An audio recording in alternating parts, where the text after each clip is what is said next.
Hey everybody on YouTube, it is me, the Resonator of and I bring you a story from bbc.co.uk and put news in front of the BBC and put a period right after that. It's about the Japanese non-combat mission in Iraq. And I hadn't even known this, like that it even happened. But it makes me a little bit more envious and wish that I lived in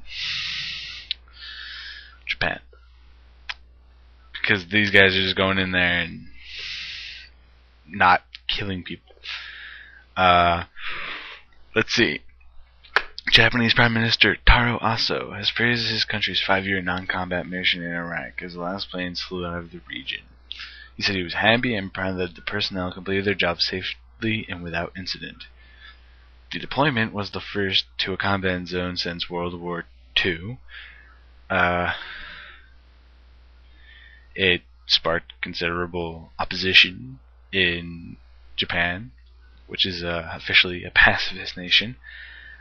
Other Southeast Asia country to end its mission in Iraq is South Korea.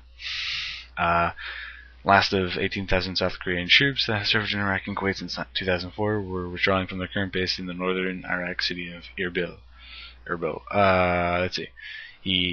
Mr. Aso, or Aso-san, or however you want to say it, not only hailed the country's Air Force personnel, but also their families for their support, calling them two wheels of a cart.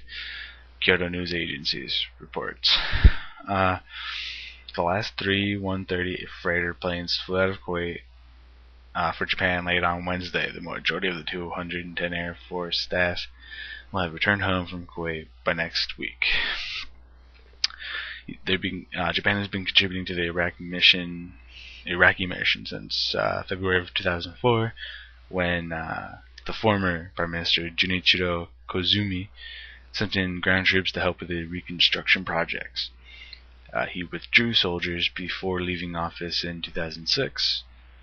Members of Japan's Air Self-Defense Force have remained in Kuwait, flying goods and personnel into Iraq. Some people view the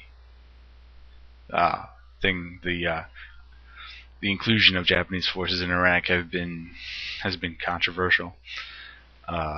Some people of the Liberal Democratic Party, which is the ruling party in Japan, argue that Japan should be more involved in global security efforts to help the country standing on the world stage.